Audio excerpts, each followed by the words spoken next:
I felt like there was something strange going on in my house, so I faked a trip to visit my sister. While I was watching the situation from across the street, an elderly neighbor suddenly approached and tapped my shoulder, saying, "Wait until midnight, you'll discover everything." When the clock struck midnight, my breath stopped at what I saw. But let me explain how I got to that point. As a 64-year-old woman, I ended up hiding in my neighbor's house, spying on my own home as if I were a criminal. Because what I discovered that night not only destroyed my trust in my family, but it showed me just how far the people you love can go when greed takes control of their hearts. My name is Eleanor. This house where I've lived for the last 40 years is my sanctuary, my history, my entire life built with effort alongside my late husband. Every corner here holds our memories. The kitchen where we prepared Sunday morning breakfast, the living room where we watched our son Robert grow up, the garden we cultivated with our own hands. When my husband died 7 years ago, Robert insisted on moving here with his wife, Audrey. "So you won't be alone, Mum," he told me. At the time, I thought it was filial love. How naive I was. The first few months were quiet, almost happy. We ate dinner together, talked, and laughed. Audrey was attentive, even affectionate. She helped me with the grocery shopping, cooked my favorite meals, like a good pot roast or mashed potatoes. Robert fixed things around the house that broke down. I thought, what a blessing to have my family close in my old age. But about 4 months ago, something changed. It was as if someone had flipped an invisible switch. The smiles became mechanical, the conversations forced, and the whispers began. At first, I thought it was my imagination, that my age was playing tricks on me. But the whispers were real. Every time I entered a room, they would abruptly stop talking. Robert would quickly put away his phone, with a swift, almost guilty motion. Audrey would change the subject with a tense smile. "What were you talking about?" I would ask them.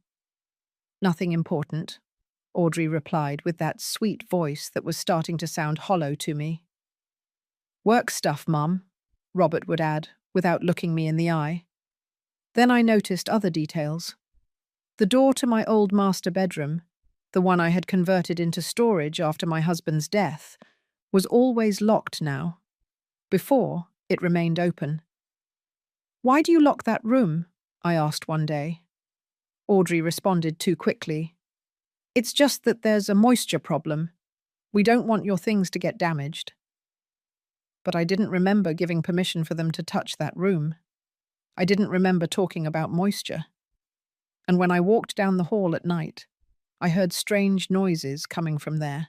Footsteps, muffled voices, laughs that weren't my son's or my daughter-in-law's. One night, close to 11, I heard the unmistakable sound of the front door opening. I got out of bed and walked carefully to the hallway, making sure not to make a sound. From my bedroom, I could see the entrance. I saw Audrey receiving a young woman with a small suitcase. They spoke in a low voice. The woman handed something over, cash maybe, and Audrey quickly tucked it into her pants pocket. Then she guided her down the hall, precisely toward that room that supposedly had a moisture issue. I heard the sound of the key turning. The door opened. Yellow light spilled out, and then it closed again. The next morning, during breakfast, I didn't mention anything. I only observed. Audrey prepared coffee with that perfect smile that no longer fooled me. Robert was reading the news on his phone, distracted. "Did you sleep well?" I asked casually. "Very well, Mum," Robert replied without looking up. "Like babies," Audrey added. Liars. Both of them were liars. But I needed proof. I needed to know exactly what was happening in my own home before I confronted them. That same afternoon, while Audrey was out at the grocery store and Robert was at his job, I tried to open the room's door. I had my own set of keys, of course. It was my house. But when I tried to use my master key, I discovered they had changed the lock. They changed the lock on a room in my own house without telling me anything. My heart pounded hard. The rage began to boil in my chest. Who did they think they were? This was my property, my home. Every inch of this house belonged to me legally. But rage solves nothing. Rage only clouds judgment. So I took a deep breath and thought clearly. If they were hiding something, I needed to discover it without them suspecting that I knew. I needed a plan. And then it occurred to me. I would fake a trip. I would tell them I was visiting my sister in another city, like maybe Boston. I would leave them alone. And I would watch from afar what they did when they thought I wasn't around. That's when I talked to Moses, my lifelong neighbor. He lives right across the street from my house. From his window, he has a direct view of my front entrance. I told him my suspicions, and what he told me chilled my blood. Eleanor, I've noticed strange things, too, Moses told me in a low voice while pouring me some iced tea in his kitchen.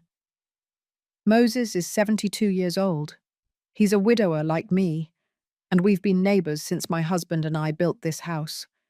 He knows every corner of my life, every joy, and every sorrow. For weeks I've wanted to tell you something, but I didn't know if I should get involved. I didn't want to worry you without being sure. His hand trembled slightly as he held the cup. What have you seen, Moses? I asked him, feeling fear settle in my stomach like a cold stone. He sighed deeply before answering.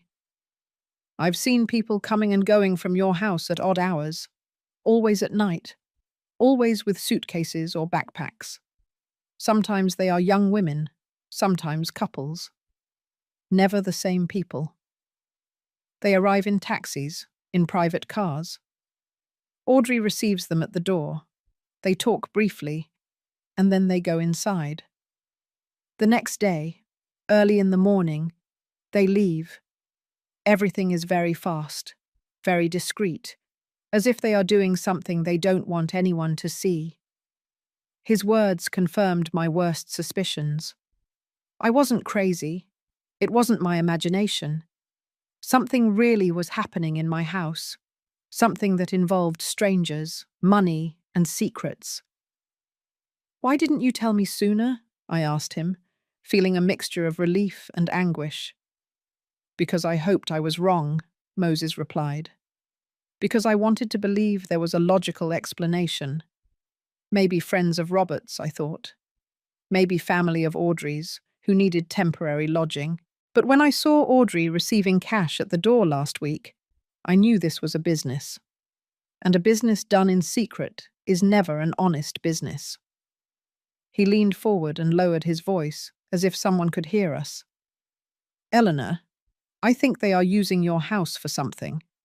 I don't know exactly what, but it's something they don't want you to know. That's why they wait for you to be asleep. That's why they act normal during the day. I then told him my plan. I told him I would fake the trip, that I would make them believe I would be gone for a whole week, and that I needed his help to watch my house from his window. Moses immediately accepted. You can stay here in the guest room, Cha. He offered, and from the upstairs window you can see your entrance and part of your living room perfectly. We'll see everything they do. I felt immense relief. I wasn't alone in this. I had an ally, a witness, someone who could confirm what my eyes saw, so they couldn't later say that I was confused or senile. That same night, I returned to my house and began the performance. During dinner, I casually announced, "Tomorrow I'm traveling to visit my sister for a week. I haven't seen her in months, and she's been insisting a lot." The reaction was immediate. Robert looked up from his plate with bright eyes. Audrey stopped chewing for a second and then smiled. A smile that was too wide, too enthusiastic. That's great. It will do you good to get out a bit, to change the scenery. Right, Robert? My son nodded vigorously. Yes, Mom, you deserve a break. We'll take care of the house. Don't worry about a thing. Don't worry about a thing. Those words resonated in my head with a sinister echo. The way they said it, with that barely concealed relief, with that urgency to see me leave. I continued with my act. I need you to water the plants in the garden every other day. And please keep the house tidy. You know I don't like clutter. Audrey nodded with exaggerated enthusiasm.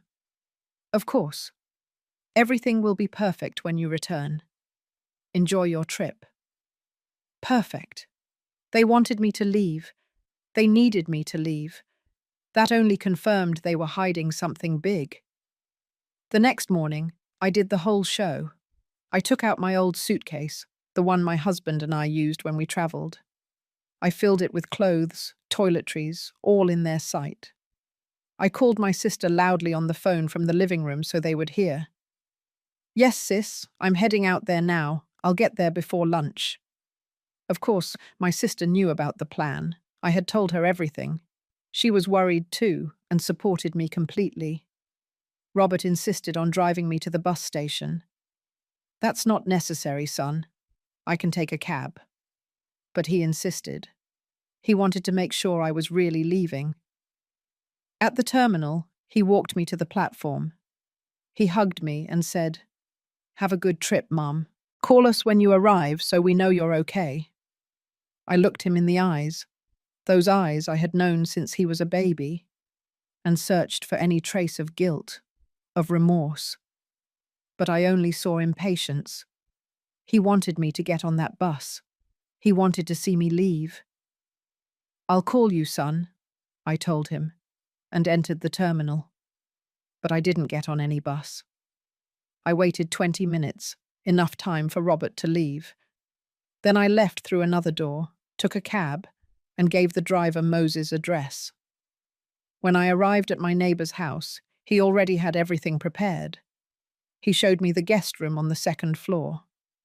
From the window, my house was fully visible. The front entrance, the small front yard, part of the living room through the curtains. Now all we have to do is wait, Moses said, and observe. I sat by the window with a knot in my stomach. My own house, the place where I had been happy for decades, now felt like enemy territory, a place I needed to spy on from afar, to discover what the people I had loved and protected were doing. The first few hours were normal. Audrey went out to the grocery store around 10 in the morning. Robert left for work as always. The house was left alone, silent. But when evening fell, around 6, I saw something that made me hold my breath. A silver car parked in front of my house. A young couple got out, maybe in their 30s. They were carrying a large suitcase and 2 backpacks. Audrey opened the door before they could ring the doorbell, as if she were expecting them. She greeted them with smiles. They spoke briefly. The man took out his wallet and handed cash to Audrey. She quickly counted it and invited them in. I felt the floor disappear beneath my feet. I had just seen my daughter-in-law receive money from strangers and let them into my house as if it were a hotel. Moses was standing next to me, watching the same scene, his face tense. "Did you see that?" I asked him with a trembling voice, needing confirmation that my eyes weren't deceiving me. "I saw it, Eleanor. I saw everything," he replied grimly. "These aren't just suspicions anymore. It's real. They are using your house to rent rooms without you knowing." Renting rooms. In my house. The house I built with my late husband with years of work and sacrifice. The house where I raised my son. The house full of sacred memories. And they were turning it into a clandestine business behind my back. The rage I felt at that moment was like liquid fire running through my veins. I wanted to cross the street, knock on the door, and confront them in front of those strangers. But Moses put his hand on my shoulder firmly. "Wait, Eleanor. If you go now, we'll only know this. But if we wait, If we watch more, we will discover the whole truth, the complete magnitude of what they are doing. He was right. I took a deep breath, trying to calm the hurricane raging inside my chest. I sat down again by the window, my hands clenched in my lap. Over the next hour, I saw lights turning on in different rooms of my house. The living room, the kitchen, and then I saw light coming from that room. My old master bedroom, the one that supposedly had a moisture problem, the one they kept locked up. Now I understood why. There was no moisture. There were guests. Strange people sleeping in the space where my husband and I had shared 35 years of marriage. Unknown people using the bed where he died in my arms. Unknown people walking on the floor where I had cried over his death for months. Tears began to roll down my cheeks without permission. They weren't tears of sadness. They were tears of fury, of betrayal, of a pain so deep that I felt like I would break in two. How could they? I whispered to myself. How could my own son do this to me? Moses didn't say anything. He just sat beside me in silence, respecting my pain. Outside, the night continued to fall, and my house, my home, was transforming into something unrecognizable before my eyes. Around 9 o'clock that night, Robert arrived from work. I saw him park his car, enter the house with his briefcase, as if it were a normal day. As if he wasn't participating in a monumental betrayal against his own mother. 20 minutes later, another couple arrived, younger this time, maybe 25 years old. Audrey received them with the same routine, cash, smiles, doors opening. And they entered carrying their suitcases as if they were arriving at any roadside motel. I counted mentally. There were already 2 couples inside my house. 4 strangers occupying my spaces, breathing my air, touching my things. How long do you think they've been doing this? I asked Moses. He thought for a moment before answering. From what I've observed, I would say at least 3 months, maybe 4. It started little by little. At first, it was 1 person every week, then 2. Now I see movement almost every day. 3 or 4 months. All this time, while I lived under the same roof, they were operating this secret business. Every time I went to sleep early, every time I went out to run errands, every time I visited a friend, they took advantage to receive more people, to make more money with my property. I calculated mentally. If each couple paid, say, $50 per night, and they had 2 or 3 couples every night, they were making between $100 and $150 daily. In 1 month, that added up to over $3,000. In 4 months, over $12,000. $12,000 earned illegally using my house, my electricity, my water, my gas. Without paying me a single cent. Without even having the decency to ask me if they could do it. They stole from me. My own son and daughter-in-law were stealing from me in the most vile and calculated way. The night deepened. Around 11, the lights in my house began to turn off one by one. First the living room, then the kitchen. The bedrooms remained lit for a little longer, and then they too went dark. Everything fell silent. I remained sitting by the window, unable to move, unable to fully process the dimension of what I had discovered. Moses brought me a blanket and hot tea. You should rest, Eleanor. Tomorrow there will be more to see. But I couldn't rest. I couldn't close my eyes knowing that strangers were sleeping in my house. I stayed there all night, watching, and my vigil was rewarded. At 6 in the morning, the door to my house opened. The young couple who had arrived first came out with their suitcases. A taxi was waiting for them. They left quickly, discreetly, like ghosts disappearing with the light of day. Half an hour later, the second couple did the same. By 7 in the morning, all the guests were gone. Audrey went out to the front yard with a trash bag, left it in the container, and went back inside. Everything returned to normal, as if nothing had happened, as if my house hadn't been violated all night long. Robert left the house at 8, ready to go to work. He wore his grey suit, carried his briefcase, walked with that straight posture I had taught him since he was a child. He looked like a respectable, hard-working, honest man. But I knew the truth now.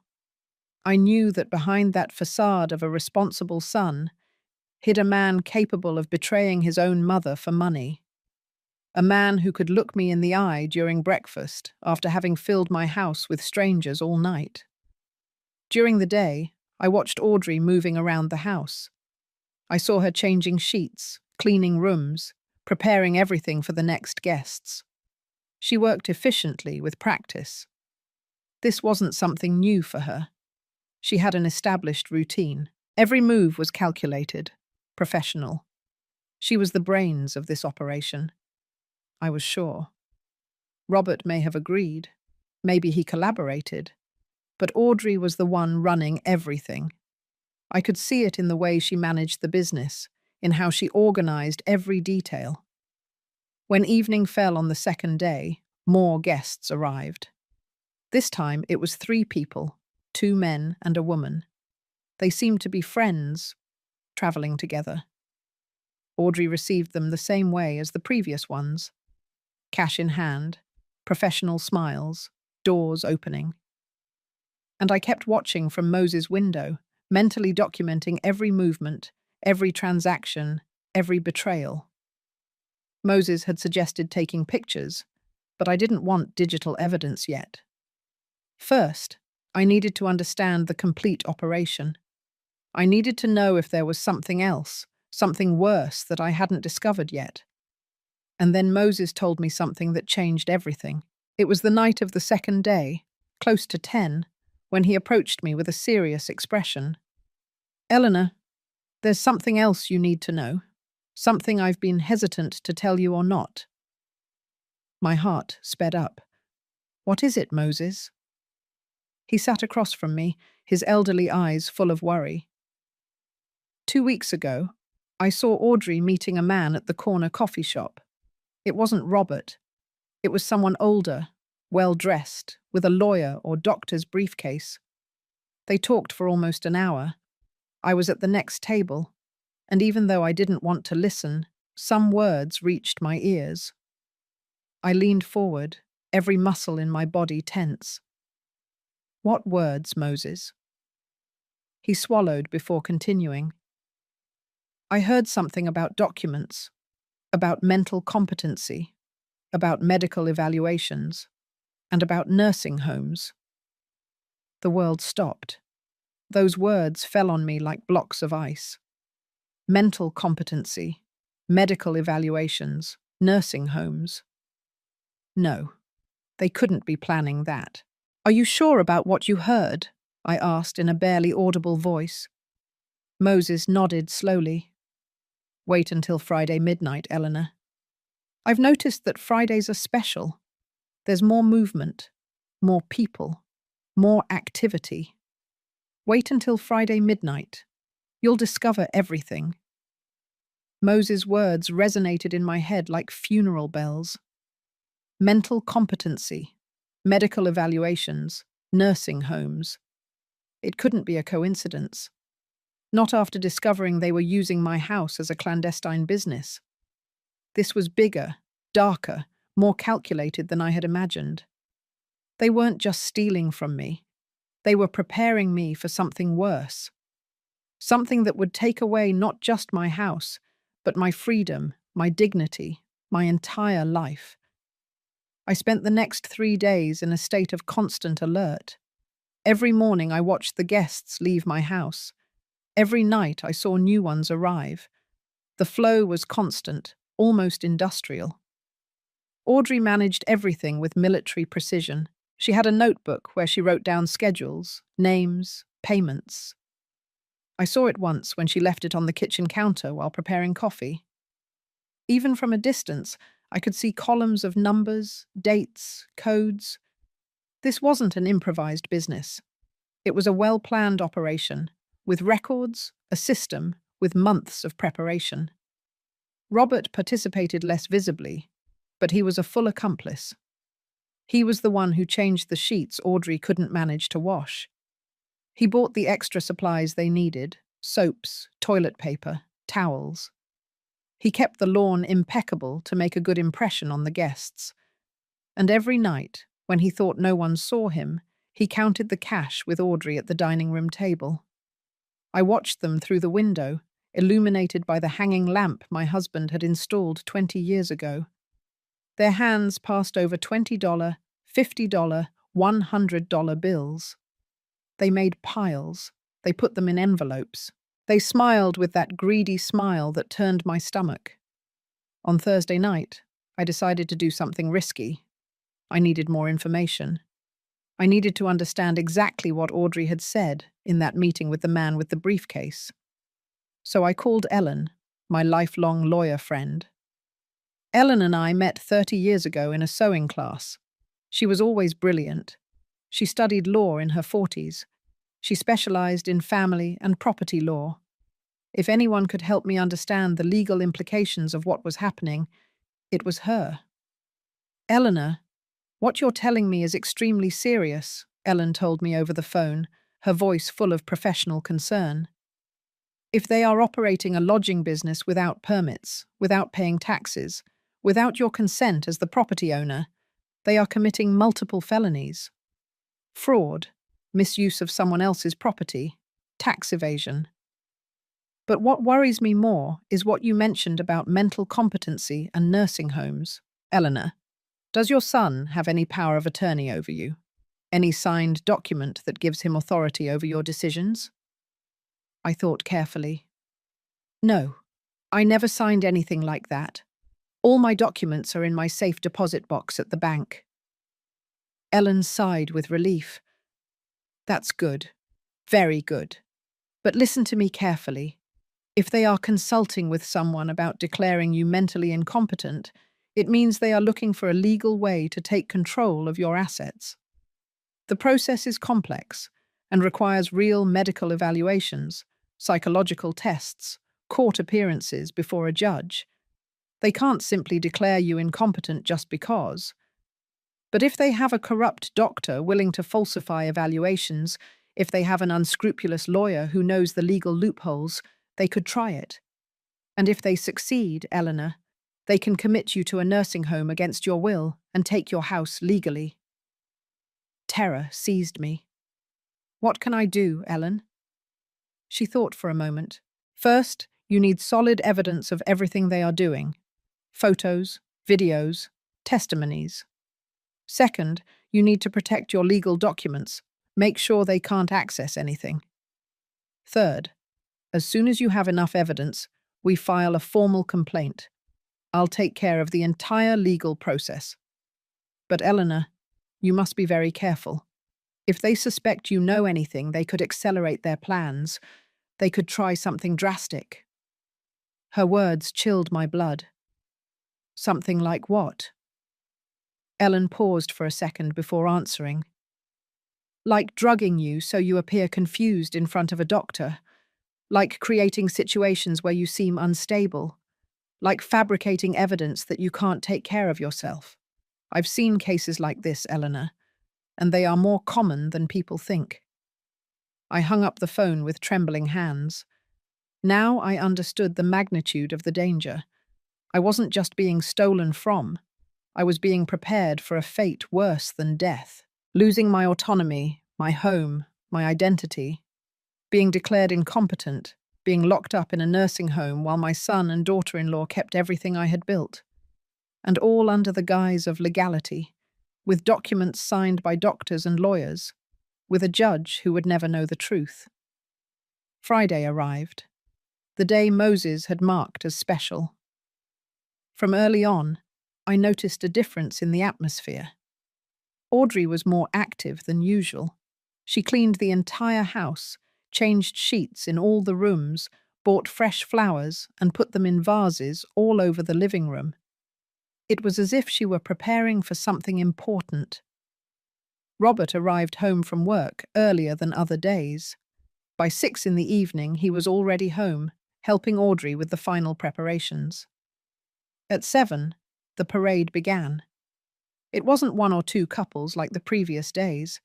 They were groups. The first to arrive were 4 people, 2 young couples who seemed to be on vacation. They wore cameras around their necks and were speaking English.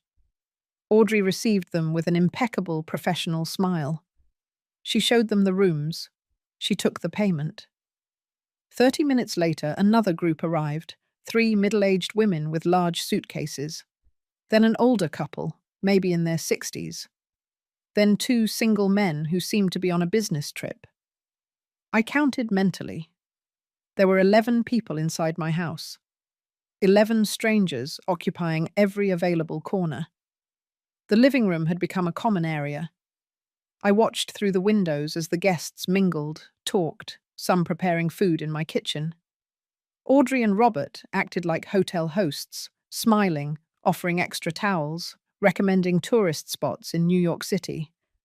My house had transformed into a completely functional hostel. And I, the legal owner, was hidden, watching from the neighbor's house like a refugee in my own neighborhood. "I've never seen so many," Moses murmured next to me. "This is different. It's like a special night." He was right. Friday was the busiest day, probably because tourists arrived to spend the weekend. Audrey and Robert took full advantage. I calculated quickly.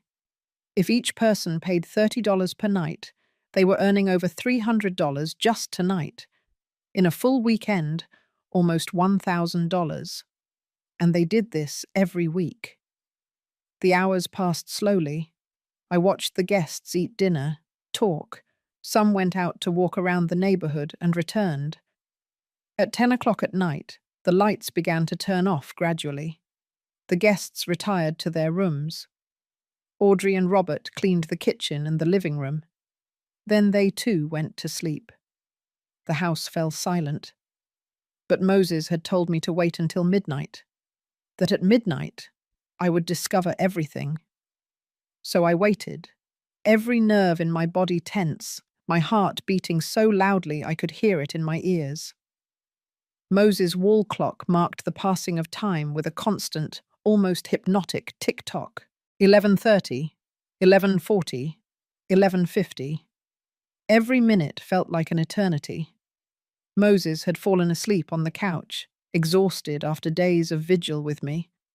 But I was completely awake, my eyes fixed on my house, waiting for that something Moses had seen before, that something that would reveal the whole truth.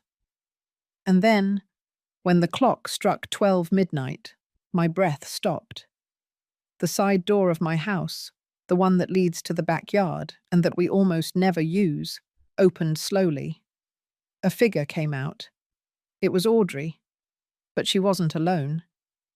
Behind her came out a man I didn't know, a tall man, about 50 years old, dressed in dark clothing. He was carrying a briefcase in his hand. The same type of briefcase Moses had described when he saw Audrey at the coffee shop. My heart started racing. What was happening? Why was Audrey meeting this man at midnight? Why were they leaving through the back door like thieves? They walked toward the back of the yard, where the old shed my husband used as a workshop is. Audrey took out a key, opened the padlock, and both entered the shed. The light turned on inside. Through the shed's small window, I could see shadows moving. They were talking.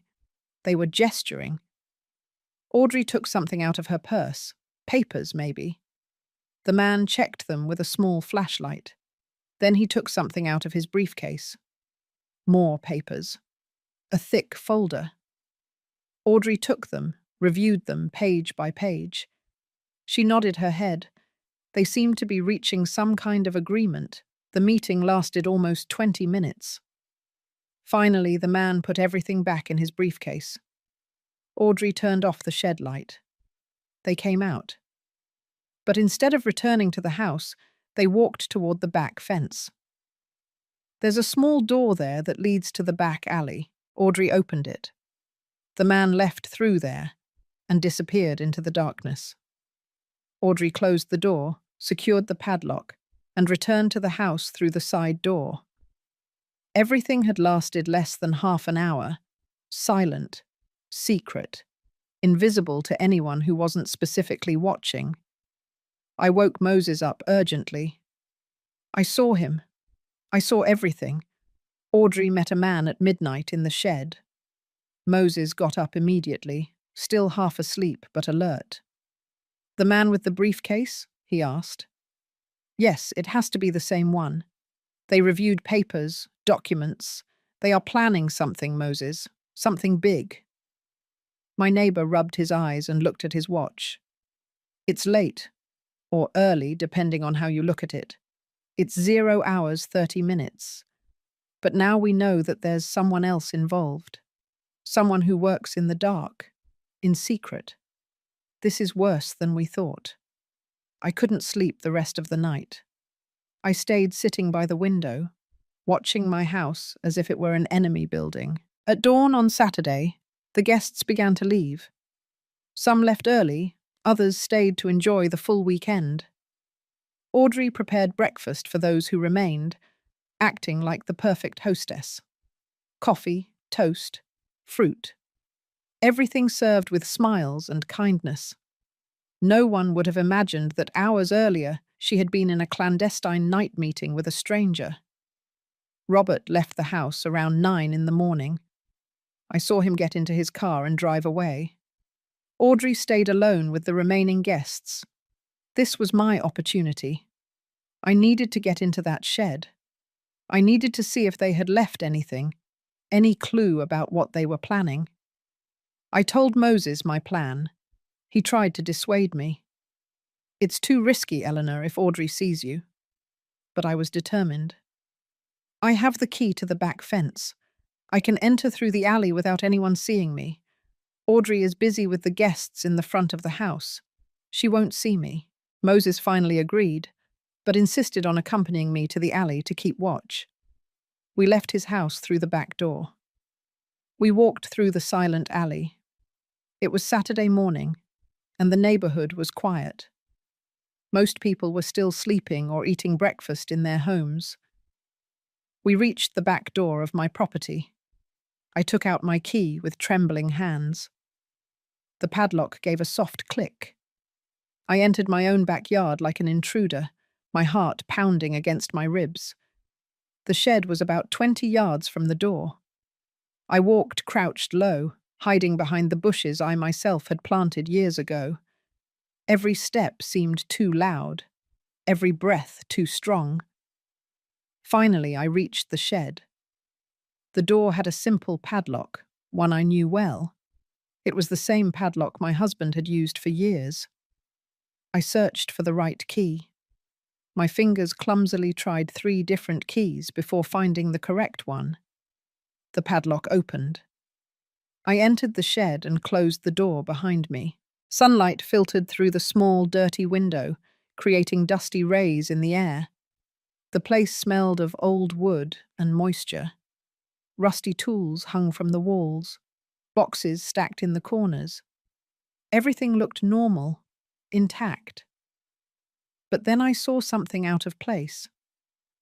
On my husband's old workbench, there was a metal box. It wasn't ours. I had never seen it before. It was grey, modern, with a digital lock. I approached slowly. The box was closed, but not locked. Just a simple latch that opened by pressing 2 side buttons. I tried it. Click. The box opened. And what I saw inside took my breath away. There were stacks of cash, American dollars in denominations of 20, 50, and 100. I counted quickly. There had to be at least $10,000 there, maybe more. All the money they had earned with their illegal business for months. But that wasn't the worst part. Beneath the money were documents. I took them out carefully and began to read them. The first was a rental agreement. A contract where my house appeared, registered as a property available for temporary rental and tourist lodging. The owner's name read Robert Vega, my son. But that was impossible. I was the legal owner. My name was on the deeds. How could he sign a contract as if he were the owner? I kept reading. There was a footnote, in small print. Legal owner in process of transfer. Documentation pending judicial procedure. I felt the floor moving beneath my feet. Transfer. Judicial procedure. They weren't just using my house illegally, they were trying to steal it from me legally. The next document confirmed my worst fears. It was a psychological evaluation form, an official medical form with a private clinic's letterhead. And there, in the patient section, was my full name, Eleanor Cristina Vega de Herrera. The evaluation date was scheduled for 2 weeks in the future. The reason for consultation read, Evaluation of mental competency and autonomy for decision-making. Family request, due to concern about progressive cognitive decline. Progressive cognitive decline. They were painting me as a senile old woman, as someone who couldn't take care of herself, as someone who needed to be protected from her own decisions. And it was all a lie. I was perfectly fine. My mind was clear. My health was good for my 64 years. But they were going to fabricate a different story. With this doctor, with this false evaluation, with this judicial process they were already preparing. There were more documents. One was a quote from a private nursing home. Golden Hope Residence, specialized care for older adults. The price was $3,000 monthly. There were yellow highlighter marks on the section that read, Private rooms with 24-hour security. Special program for patients with dementia and cognitive decline. They were looking for a prison for me. An expensive and legal prison where they would lock me up while they enjoyed my house and my money. The last document was the most chilling. It was a broad power of attorney, a legal document that would give Robert total control over all my properties, bank accounts, and medical decisions. It was prepared, printed, ready to be signed. Only my signature was missing. And next to the document was a handwritten note in Audrey's handwriting. Dr. Lisandro confirms he can administer a mild sedative during the appointment. Signature will be obtained during a state of induced confusion. Witnesses already coordinated. Additional cost, $5,000. My hands were shaking so much I almost dropped the papers. They were going to drug me. They were going to take me to a corrupt doctor, give me some medication that would confuse me, and make me sign that power of attorney without understanding what I was doing, with paid witnesses who would say that I was in full control of my faculties. Everything legal on paper, everything false in reality. And once they had that power of attorney, they could do whatever they wanted with me. Sell my house, empty my accounts, lock me up in that nursing home. And I would have no way to defend myself because legally I would no longer have control over anything. I heard voices outside. I froze.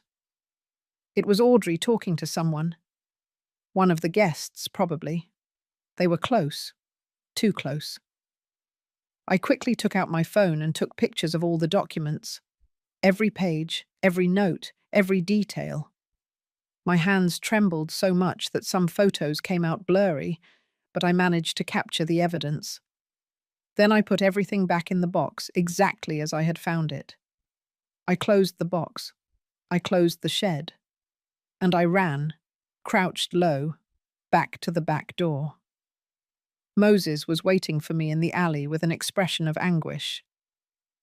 I thought they had discovered you. You were in there almost 20 minutes. I couldn't speak. I only showed him my phone with the photos. He looked at the screen, swiped image after image, and his face grew paler and paler. My God, Eleanor, this is This is a complete criminal scheme. They aren't just stealing from you, they are systematically destroying you. I nodded, tears I could no longer hold back rolling down my cheeks. I need to call Ellen. I need to do something now. I can't wait any longer. We returned to Moses' house. With trembling hands, I dialed my lawyer friend's number. It was early Saturday, but Ellen answered on the third ring. Eleanor, what happened? I told her everything. The photos, the documents, the complete plan. Ellen remained silent for a long moment after I finished. Then she spoke with a professional, controlled voice, but full of contained fury. Eleanor, this is planned kidnapping, document fraud, conspiracy to commit several serious crimes. With the evidence you have, we can stop them. But you need to act fast. If that medical appointment is in 2 weeks, it means they are going to accelerate everything soon. What should I do? I asked. Ellen took a deep breath. First, don't return to that house yet. Stay where you are safe. Second, tomorrow, Sunday, I need you to come to my office. We will bring in a trusted notary. We will make legal documents to protect your assets immediately. Third, on Monday, we will file a formal complaint with all this evidence. And fourth, she paused. Fourth, we are going to set a trap for them. A trap, I repeated Ellen's words, not fully understanding. My mind was still processing everything I had discovered in the shed. The false documents, the plan to drug me, the nursing home already quoted. Everything was too much, too dark, too calculated. Yes, Eleanor, a trap, Ellen confirmed firmly. They think you don't know anything. They think you are still traveling, trusting and naive. That is your advantage. You have evidence that they don't know you possess. Now we are going to use it strategically to ensure they face full legal consequences. We don't just want to stop them. We want them to pay for every part of their criminal plan. On Sunday morning, Moses drove me in his car to Ellen's office in Los Angeles. She was waiting for me with another man, the notary she had mentioned. His name was Henry.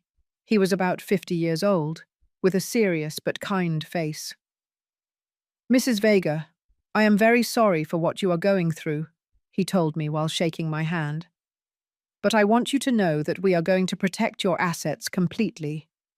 When we finish today, your son will not be able to touch a single cent of your estate without facing immediate criminal charges. Over the next 3 hours, I signed documents, many documents. Ellen explained them one by one with patience. This is a revocable power of attorney. It cancels any power that might exist in Robert's name, existing or future. This other one is a declaration of full mental competency, certified by a forensic psychologist who will come to evaluate you tomorrow. This is a new will that replaces any previous version and specifies that Robert is excluded as an heir due to fraudulent actions. And this last one is a preventative protection order that we will file with the judge on Monday. Each signature I put on those papers made me feel stronger, more in control. I was no longer the confused victim spying from the neighbor's window. Now I was a woman taking definitive legal action against those who tried to destroy me. And the trap? I asked when we finished with the documents. Ellen smiled. It wasn't a cheerful smile. It was the smile of a strategist preparing the final move in a game of chess. The trap requires your acting. Eleanor, you need to go home. My heart leapt. Go home? Now? Ellen shook her head. Not today. Tomorrow night. You will return as if nothing had happened. As if you had really been traveling all week. You will arrive tired, happy to be home, without the slightest suspicion of what you have discovered. And for the next few days, you will act completely normal. Meanwhile, we will be working behind the scenes. Henry leaned forward and added, "We will also contact the municipal authorities. A housing inspector will make a surprise visit to your house. If they find an illegal lodging operation, they can shut down the business immediately and apply severe fines." "But there's more," Ellen continued. "I've been investigating Dr. Lissandro, the doctor mentioned in those notes. He has a questionable history. He has already been investigated twice by the medical board for unethical practices. With your complaint and the photographic evidence, we can initiate a formal investigation against him too. If they discover he was willing to drug patients to obtain fraudulent signatures, he will lose his medical license and face criminal charges." The magnitude of the plan began to take shape in my mind. It wasn't just about stopping Robert and Audrey. It was about dismantling the entire network they had built. The corrupt doctor, the false witnesses, the illegal lodging business, everything. "How long will all this take?" I asked. Ellen looked at Henry before answering. "The inspector can go this week, probably Wednesday or Thursday. The investigation of the doctor will take longer, but with your formal complaint on Monday, the process will begin immediately. And as for Robert and Audrey," she made a dramatic pause, "the final confrontation will be when they least expect it, when they believe everything is going according to their plan." I spent the rest of Sunday at Moses' house, mentally rehearsing how I would act when I returned. I had to be convincing. I couldn't show anger, suspicion, or fear. I had to be the trusting mother returning happily from visiting her sister. The naive mother-in-law who knows nothing about what is happening in her own house. It was ironic. They had been acting in front of me for months. Now it was my turn to act in front of them. On Monday night, with a suitcase in hand and my heart beating like a war drum, I walked toward my house. Moses had driven me to the corner, but I walked the rest of the way so it would look like I arrived by taxi. I rang the doorbell. I heard hurried footsteps inside. The door opened. Robert was there with a surprised expression. "Mum, we weren't expecting you until tomorrow." I smiled with the warmth a mother reserves for her son, although inside my heart was breaking. "I decided to come back a day early. I missed my house." Audrey appeared behind Robert. Her smile was perfect. Too perfect. "Welcome back. How was the trip?" I entered my house feeling like I was entering enemy territory. Everything looked normal, clean, tidy. No trace of the 11 guests who had occupied these spaces just 2 nights ago. Audrey had done an impeccable job erasing the evidence. "The trip was wonderful," I lied with surprising ease. "My sister spoiled me a lot. But you know, there's no place like your own home." They took my suitcase to my room. They prepared tea. They sat with me in the living room, asking for details of the invented trip. I responded with stories I had prepared, adding convincing details about restaurants my sister and I supposedly visited, about walks we took, about conversations we had. Robert and Audrey listened, nodded, smiled. But I could see something behind their eyes. Relief. Relief that I had returned without suspicion. Relief that their secret remained intact. "The house looks very nice," I commented, looking around. "You took care of it perfectly," Audrey responded quickly, perhaps too quickly. "Of course. We cleaned everything, watered the garden, everything as you asked." I took a sip of tea and added casually, "It even smells different, like new cleaner." I saw a micro flash of panic in Audrey's eyes. "Oh yes, we did a deep cleaning. We wanted everything to be perfect for your return." Liar.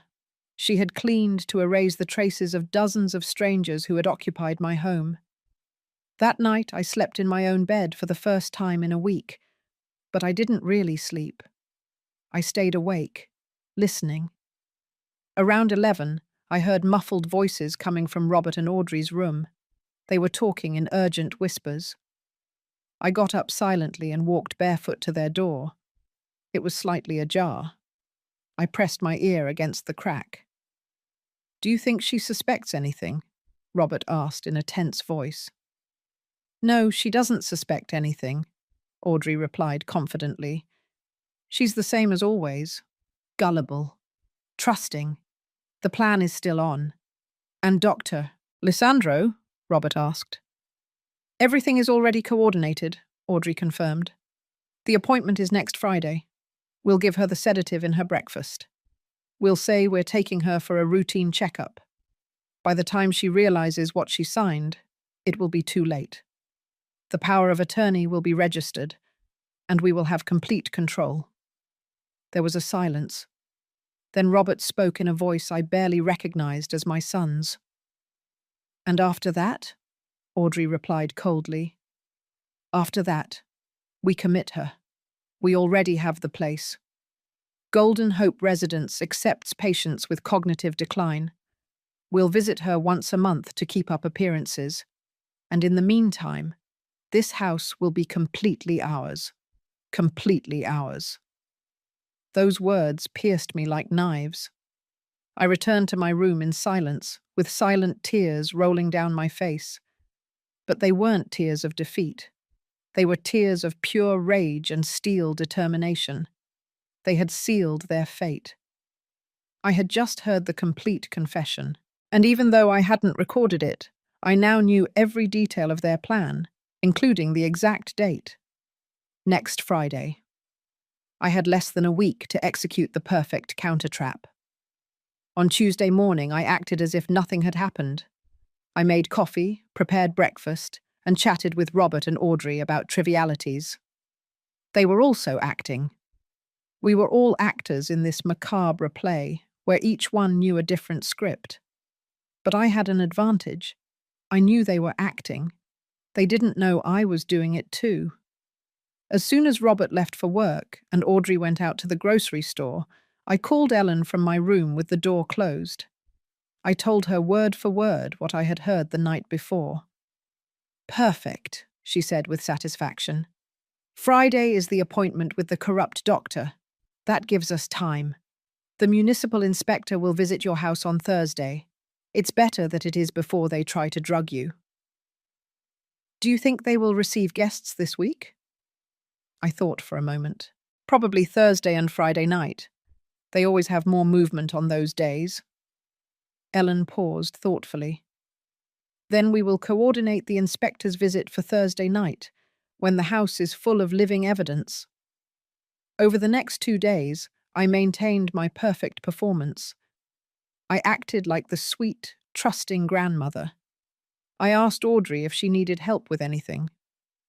I offered Robert his favorite cookies that I baked specially. They seemed relaxed, convinced that their plan remained intact. On Wednesday night, Audrey even showed me a brochure. "I found this health center that offers preventive checkups for people your age, Mum. How about I take you on Friday? It's free for seniors." Free. Liar. They were going to pay $5,000 for that checkup. I feigned genuine interest. "A checkup? Well, that wouldn't be bad. I haven't been to the doctor in a while." Audrey smiled with relief. "Excellent. I've already made the appointment for 10 in the morning on Friday. I'll go with you." I nodded sweetly while inside my blood was boiling. She was closing the trap without knowing that I had already closed a bigger trap around her. On Thursday afternoon, while Audrey and Robert were preparing the house for the night's guests, my phone vibrated. It was a message from Ellen. "Inspector confirmed for 9 o'clock at night. Police will be on standby nearby. Stay in your room when he arrives. We'll take care of everything."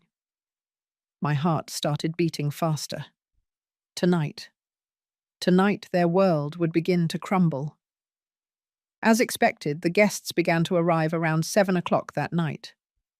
First, a young couple with large backpacks, then 3 women who seemed to be on a girls' trip, then a lone businessman with a briefcase and small suitcase. By 8:30, There were 7 strangers also occupying my house.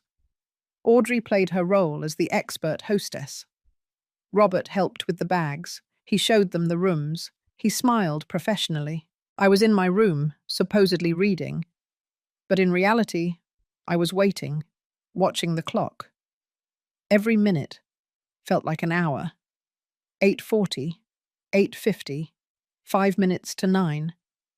And then I heard the sound I had been waiting for. The doorbell. Firm. Authoritative. It wasn't the doorbell of an expected guest. It was the doorbell of someone with authority. I heard hurried footsteps. Robert's voice asking who it was from inside, and then a strong male voice from outside. "Municipal inspector, open the door, please." Silence, a heavy, dense silence, then the sound of the door opening slowly. "Inspector, is there a problem?" Robert asked in a voice that tried to sound calm but failed. "We received an anonymous complaint about an illegal lodging operation at this address. I need to inspect the property." "There must be a mistake," I heard Audrey's voice, more high-pitched than normal. "This is a private residence. We don't operate any business." The inspector replied with a professional but inflexible tone. "Then you won't mind if I verify. I have an inspection order signed by the municipal judge. If you don't voluntarily let me in, I will return with the police and a search warrant." There was another silence. Then Robert yielded. "Of course, Inspector. Come in." I peeked just a crack out of my door. I could see part of the living room. The inspector was a man in his 40s, dressed in an official municipal shirt, clipboard in hand. Behind him was another younger man, probably his assistant, with a camera. They began to walk through the house. The inspector asked questions. "How many people reside here permanently?" Robert answered with a trembling voice. "3. My mother, my wife, and me." The inspector looked around the living room. There were the 7 guests, some sitting on the sofa, others standing, all with confused expressions. "And these people are?" Audrey tried to improvise. They are friends visiting." The inspector walked toward one of the guests, a man in his 30s. "Are you a friend of the family?" The man, honest or perhaps nervous, replied, "No, sir. I reserved a room online. I paid $35 a night." Robert's face went pale. Audrey tried to intervene. "He's confused. Inspector, I don't know what he's talking about." But the inspector was already walking toward the bedrooms. He opened the door to what had been my master bedroom. Inside were the 3 women with their suitcases open, clothes on the bed, toiletries in the private bathroom. "And these ladies are friends too?" Audrey's silence was answer enough. The inspector took out a measuring device from his briefcase. He began to count the occupied rooms, taking photos of each one. His assistant documented everything with the camera. Room 1, occupied by 2 non-residents. Room 2, occupied by 3 non-residents. Room 3, occupied by 1 non-resident. Shared bathrooms, showing multiple use. Kitchen with utensils for more than 3 people. Extra towels piled in the hallway. Every sentence was another nail in the coffin of their illegal business. Robert attempted one last defense. "Inspector, this is a misunderstanding. Perhaps we occasionally help acquaintances who need lodging, but it's not a business." The inspector interrupted him. "Do you charge money for that lodging?" Robert hesitated. "Well, sometimes we receive a voluntary contribution for expenses." The inspector shook his head. "That's called a business, a lodging business. And to operate a lodging business, you need a commercial license, a tourist operating permit, a fire safety certificate, a sanitation certificate, and payment of corresponding taxes. Do you have any of those documents?" The silence was absolute. Audrey and Robert looked at each other, defeated. They knew they had nothing. The inspector continued. According to the municipal code, operating a commercial lodging business without permits constitutes a serious violation. The fine is $10,000. Furthermore, I must inform you that the tax authorities will be notified about undeclared income. And since this property is registered in the name of... He looked at his papers. Eleanor Cristina Vega de Herrera, who according to records has not authorized any commercial activity, this could also constitute fraudulent use of someone else's property. I felt it was the moment. I opened my bedroom door and stepped out. All eyes turned toward me. The guests confused, the inspector with a professional expression, and Robert and Audrey with faces of pure terror. "Good evening," I said with a calm voice. "I am Eleanor Vega, the owner of this property." The inspector nodded respectfully. "Mrs. Vega, did you authorize the operation of a lodging business on your property?" I took a moment, looking directly into the eyes of my son and daughter-in-law. "No, Inspector. I authorized nothing. In fact, I just discovered this situation a few days ago." Audrey took a step toward me. "Mum, I can explain." I raised my hand, stopping her. "I don't want explanations, Audrey, not now." I turned to the inspector. "What happens now?" He closed his clipboard. "The current guests will have to vacate the property immediately.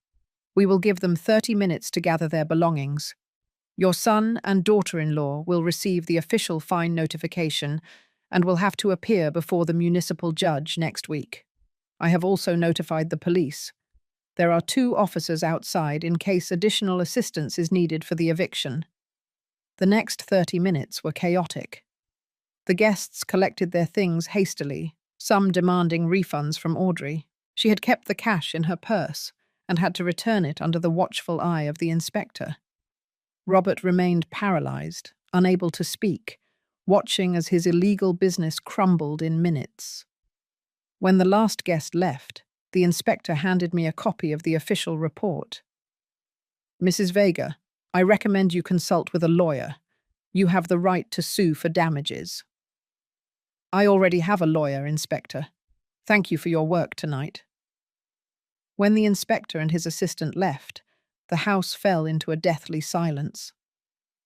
The 3 of us remained in the living room. I was standing by the window. Robert was sitting on the sofa with his head in his hands. Audrey was standing near the door, arms crossed, with the expression of a cornered animal. It was she who spoke first. Her voice was no longer sweet or calculating. It was desperate. "Mum, I know this looks bad, but we had our reasons. The house expenses are high. We have debts." I turned to her slowly. "Reasons? Debts? And that was sufficient justification to turn my home into an illegal business without my consent?" Audrey took a step toward me. "We were going to tell you eventually. We just wanted to save up first, to have some money before—" "Before what?" I interrupted with a cutting voice. "Before drugging me and making me sign a fraudulent power of attorney?" The silence that followed was deafening. Audrey turned pale. Robert raised his head abruptly, his eyes full of shock. "How?" Robert started to say, but his voice broke. "How do I know?" I completed the question for him. "Because I was never traveling, Robert. I was here, watching, discovering every detail of your vile and calculated plan."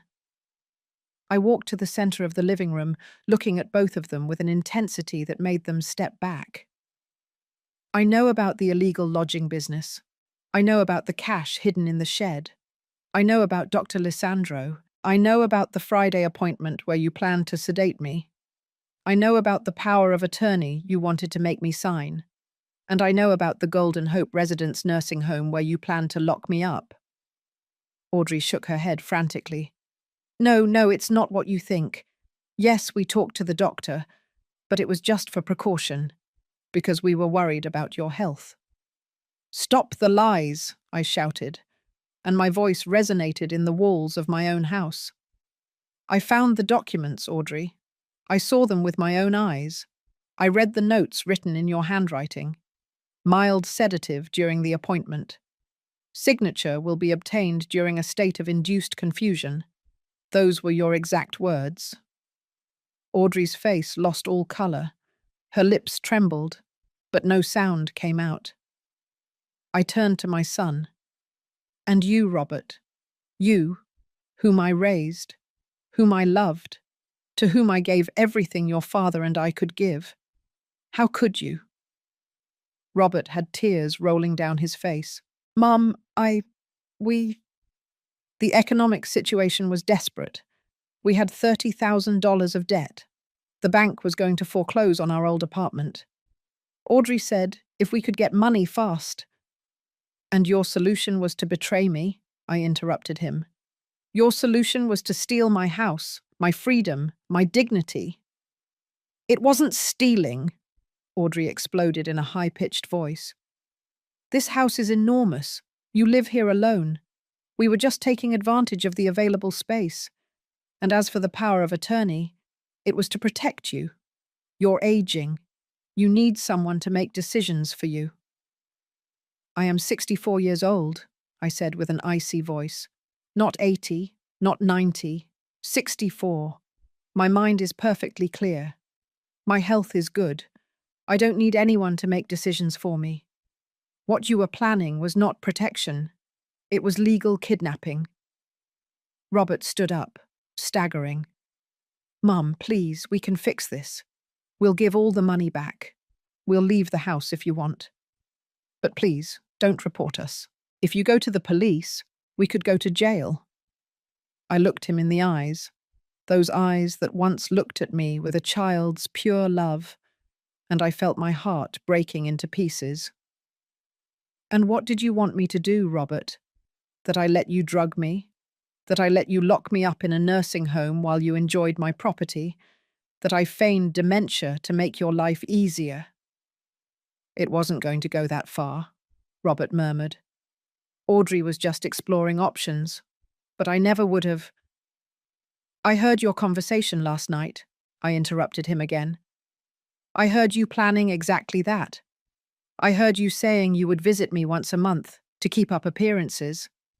I heard you turn me into a formality, into an obstacle that had to be managed. Robert collapsed back onto the sofa, sobbing. Audrey remained petrified, her mask of the perfect daughter-in-law finally completely destroyed. I took a deep breath, trying to maintain my composure. Tomorrow is Friday. You had planned to take me to Dr. Lisandro at 10 o'clock in the morning. Obviously, that is not going to happen. What is going to happen is this. You are going to pack your things and you are going to leave my house. You have until tomorrow at noon. Audrey reacted immediately. Evict us? Where are we going to go? You should have thought about that before you betrayed me, I replied without emotion. You have family, you have friends. Figure it out. Mom, please, Robert pleaded. We can't leave like this. We don't have money for a rental deposit. We have nothing. You have $10,000 in the box in the shed, I pointed out. The money you earned illegally with my property. You can use it for your deposit, although you will probably need to save it to pay the municipal fine and lawyer's fees. Audrey turned to me with blazing eyes. There were no longer pleas in her voice, only venom. You know what? Fine. We will leave your precious house. But don't think this ends here. We will get a lawyer. We will fight the fine, and we will sue for wrongful eviction. I smiled without humor. Go ahead, Audrey. Get a lawyer. But I warn you that my lawyer is very good, and she has photographic evidence of every fraudulent document, every criminal plan, every detail of your illegal operation. She has photos of the hidden cash, the false contracts, the notes about drugging me. Do you really want to go to court with that? Audrey's face fell apart. She finally understood that she was completely defeated, that I had played the game better, that while they were planning to destroy me, I was 2 steps ahead. "There is something else you need to know," I continued. "My lawyer has already filed documents revoking any power of attorney that might exist in my name. She filed a declaration of full mental competency certified by a forensic psychologist. And she filed a new will where Robert is specifically excluded as an heir due to his fraudulent actions." Robert raised his head abruptly. "You disinherited me." His voice was a mixture of shock and pain. "What did you expect?" I replied with a tired voice. "That I would reward you for trying to destroy me?" The rest of the night was tense and silent. Robert and Audrey locked themselves in their room. I sat in the living room, exhausted but relieved. Around midnight, I heard sounds of suitcases being dragged. They were packing. Reality had finally penetrated their heads. The next morning, Friday, I woke up early. I made coffee just for myself. I sat by the window watching the sunrise over the garden that my husband and I had cultivated together. At 9 in the morning, Robert and Audrey came down with 4 large suitcases. They didn't look at me. They loaded everything into their car in silence. Robert returned one last time. He left the house keys on the entrance table. For a moment, I thought he would say something, maybe an apology, maybe a final plea. But he only looked at me with empty eyes and left. I heard his car engine start. I heard the tires on the pavement driving away, and then silence. My house was empty. I was alone. I remained seated in the living room for a long time after they left. The house felt different, bigger, quieter, but also more mine than ever. I walked through every room slowly, reclaiming every space that had been violated by strangers. I opened the windows to let in fresh air. I stripped the sheets from all the beds that had been used by the guests. I would take them to be washed, but I honestly considered burning them. Some memories don't deserve to be preserved. Around noon, Moses knocked on my door. He brought a hot turkey chili he had prepared. "I thought you might not be up for cooking today," he said with that kindness that only true friends possess. We sat down to eat together in my kitchen. I told him everything that had happened the night before. The inspector's arrival, the confrontation, the expulsion of Robert and Audrey. Moses listened in silence, nodding occasionally. When I finished, he placed his wrinkled hand on mine. "You did the right thing, Eleanor. The painful thing, but the right thing." "Why does it feel so awful then?" I asked with a broken voice. "Because it was your son," Moses replied with the wisdom of his 72 years. "Because a mother's love doesn't simply go out just because the son betrays. It hurts precisely because you loved. If you didn't love, it wouldn't hurt." He was right. That night I cried. I cried for the son I thought I had and who maybe never really existed. I cried for the family I thought I had built. I cried for the betrayal, for the greed that had corrupted my own blood. But I also cried out of relief, because I had survived, because I had won, because I was still the owner of my life, my mind, and my home. The following Monday, Ellen called me with news. "Eleanor, the complaint against Dr. Lisandro has been accepted. The medical board initiated a formal investigation. I also contacted the district attorney with all the evidence of conspiracy to commit fraud. They are considering filing criminal charges against Audrey and Robert." I felt a knot in my stomach. Criminal charges. Jail. Ellen paused. "It's possible. Planned fraud. Conspiracy to deprive an elder of their freedom. Falsification of documents. The charges are serious. But Eleanor, you have the final say. If you don't want to proceed with the criminal case, we can limit ourselves to the civil one. I thought for a long time. Part of me wanted them to pay completely for what they tried to do to me. But another part, that part that was still a mother, couldn't bear the thought of my son in jail. Ellen, proceed with everything related to Dr. Lissandro. That man deserves to lose his license.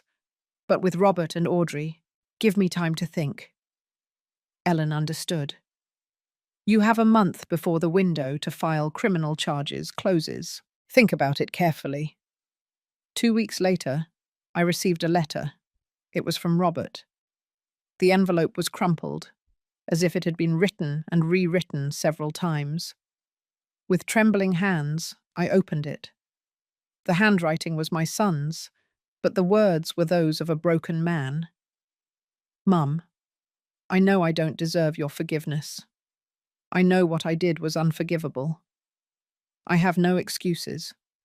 Greed blinded me. Audrey convinced me it was the only solution to our problems. But I was weak. I allowed it to happen. I participated. And now I live every day with the burden of knowing that I betrayed the person who loved me most in this world. The letter continued. We broke up, Audrey and I. I couldn't stay with someone capable of planning something so vile. I moved alone into a small apartment. I lost my job when the scandal became public. I'm working construction now, paying off the debts little by little. I'm not writing to ask for forgiveness. I don't deserve it. I just wanted you to know that I'm sorry, that if I could go back in time, I would change everything, that the memory of what I did to you haunts me every night. The letter ended simply. I loved you. I love you. And I regret having lost you, your son who no longer deserves to be called that. Robert. I cried as I read those words. Part of me wanted to tear up the letter and forget. But another part, that maternal part Moses had mentioned, felt my son's pain. It didn't justify his actions. It would never justify them. But it was real pain, real repentance. Or at least I wanted to believe it was. I put the letter in a drawer. I wasn't ready to answer. Maybe I never would be. But I couldn't throw it away either. A month later, I had to make the decision about the criminal charges. I sat down with Ellen in her office. If I proceed with the charges, what would happen? I asked. She was honest with me. Probably 2 to 5 years in jail for both of them. Audrey more time because she was the main architect of the plan. Robert perhaps less if he cooperates.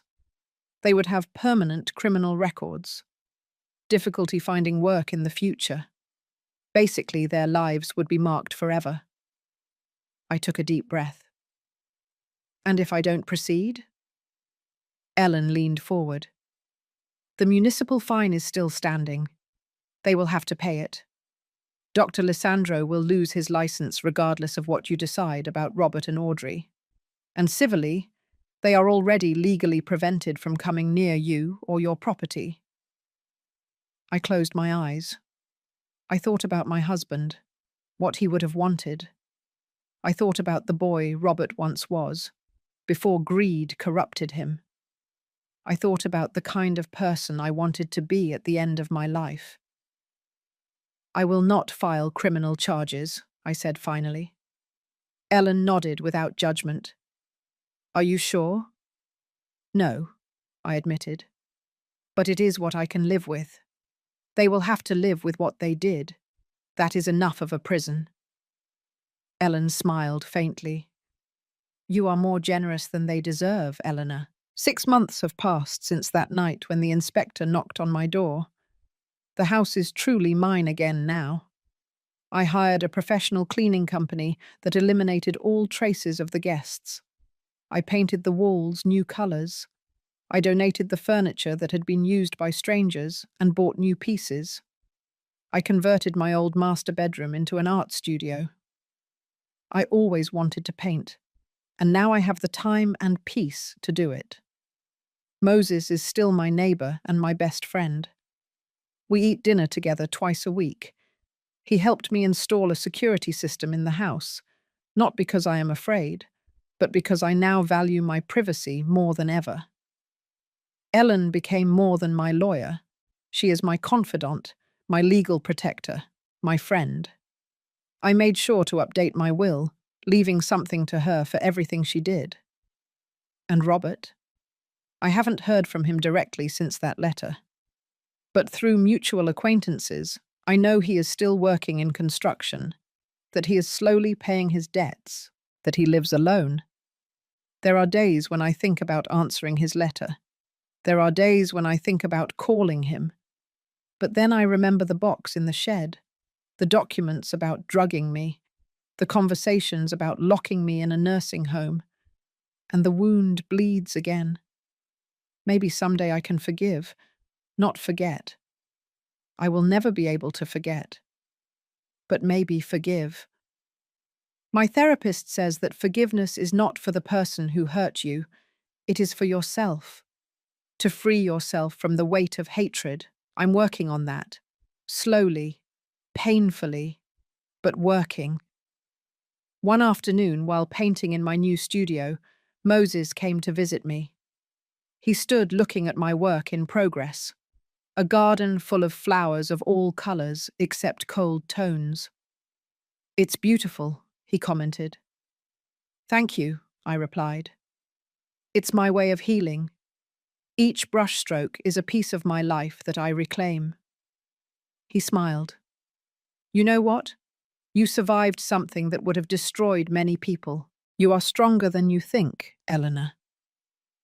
That night, as I prepared for sleep in my quiet but safe house, I thought about everything that had happened.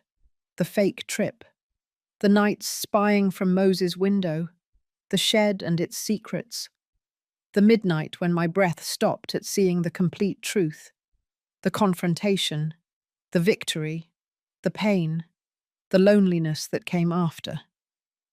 I looked at myself in the mirror. I saw a 64-year-old woman with more wrinkles than before, with sadder but also wiser eyes. I saw a survivor. I saw someone who had been betrayed by the one she loved most and yet was still standing. I realized that night that love can be the perfect disguise for a trap, I whispered to my reflection. But I also learned that self-love is the strongest shield against any betrayal. I turned off the light and lay down in my bed, in my house, under my roof. Alone, yes. Hurt, of course. But free. Owner of my destiny. And that, after everything